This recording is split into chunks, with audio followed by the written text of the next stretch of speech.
Hi, I'm Lou with another episode of My Car Story, and today we're in Carlisle, Pennsylvania at the Ford Nationals. I met Jason. Jason, what's your last name? Ringuette. Jason Ringuette. Let me grab this and ask you, we have a prototype car today, and of course it's a prototype, so this is it. What do we have here today? Well, what we're looking at is a 1985 Mercury Motorsport Capri, a limited edition Capri where a grand total of 55 were scheduled to be built, and this one was the very first one, the prototype or test mule, if you will. In 1984, Jack Roush built a handful of SCCA Trans Am Capris, and in 1984 at the Detroit race, they won first, second, and third. And following year at the Motor City 100, Mercury was awarded sponsorship. So of course, with any sponsorship of a race, pace cars are to be built. And this one here was pulled off of a dealer lot in Milford, Michigan by the name of Spiker Lincoln Mercury Ford, and it was sent over to Graphic Concepts and ASC McLaren, where they did design work for the additional decals, ground effects, the light covers, and they gave Ford two different options.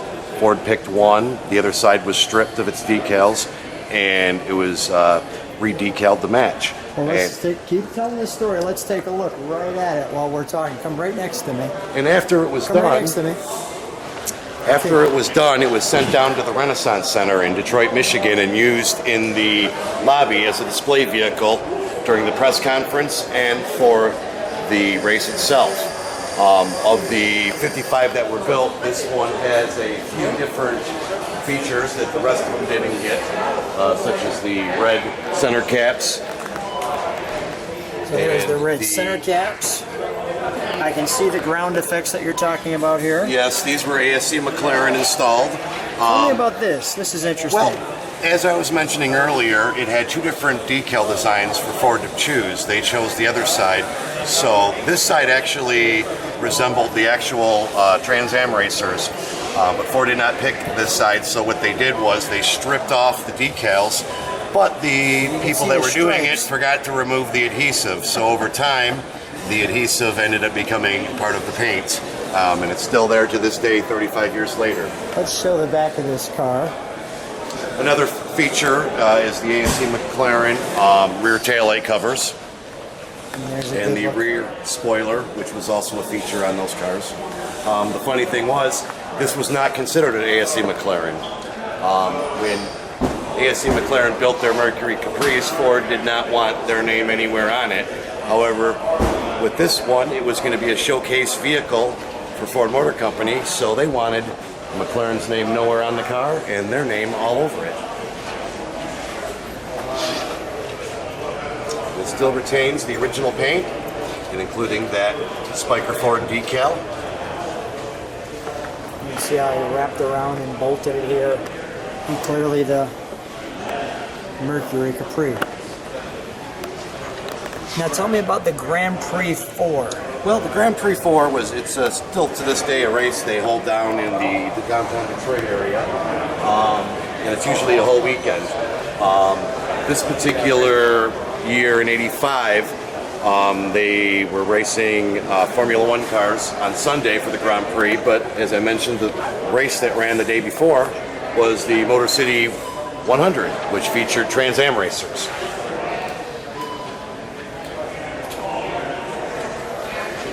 We've got, I wanted to give you an all the way around view of this car. One of the other features on this, different from the regular McLaren, is it still retained its factory Capri RS air dam.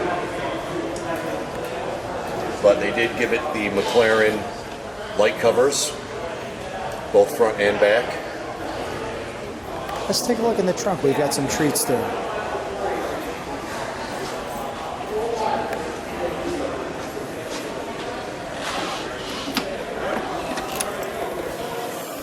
And here we have a invoice. This was a internal memo sent out by Lincoln Mercury to the dealers telling when they would get their cars.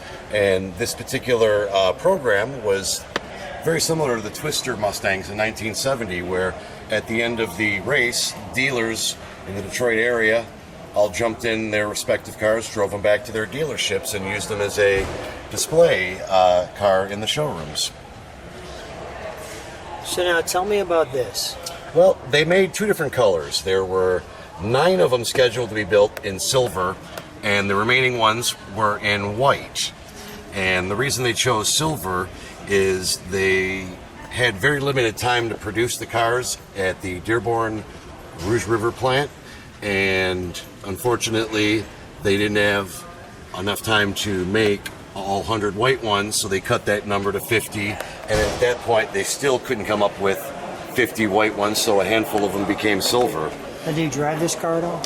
Very rarely. I actually owned the last one that was made as well. That one gets a little more road time than this one. This one's basically a show queen, if you will. All right, great. Let's take a look at the interior.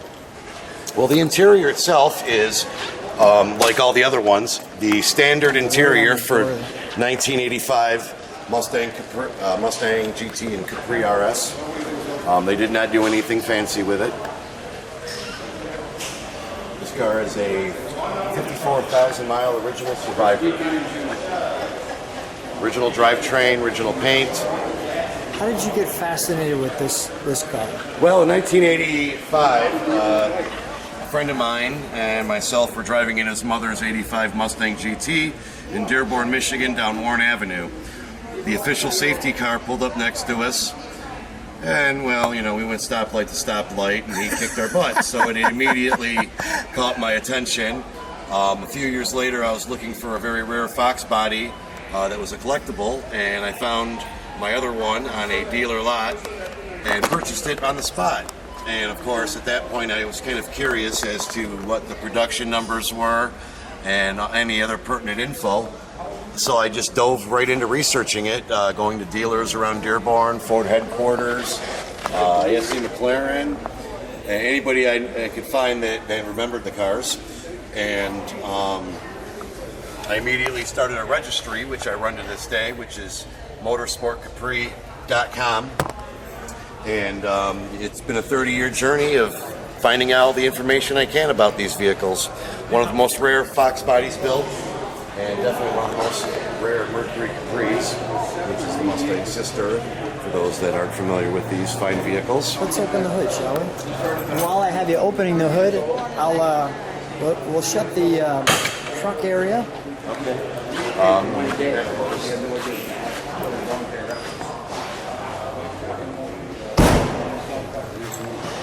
Now the inside of the engine compartment isn't exactly the beauty queen most cars would have, but it's an original car, and that's what we want. The original. We try to keep it the way it is. The original dirt, as I like to call it. Yep, it has plenty of that on there. It was a option.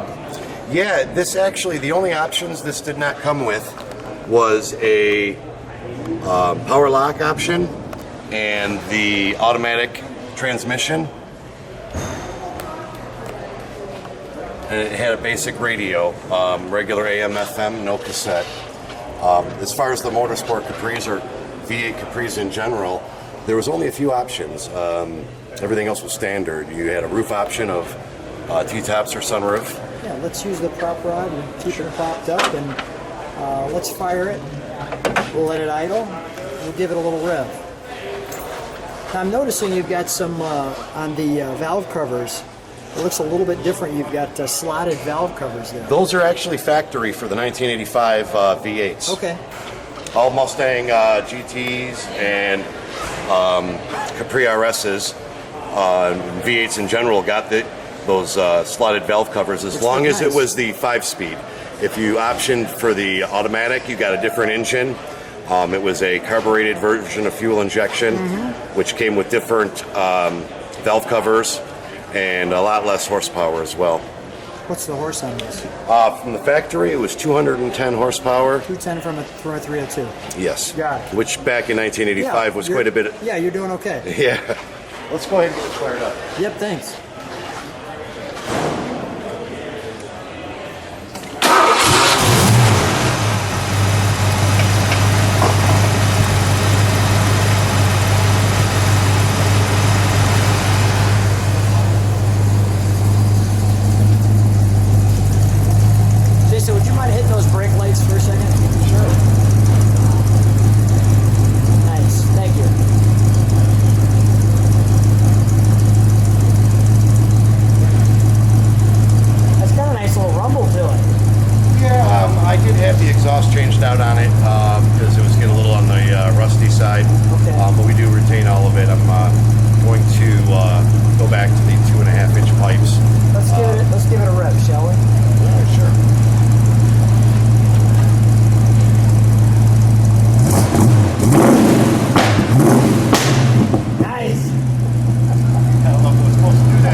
shut that down.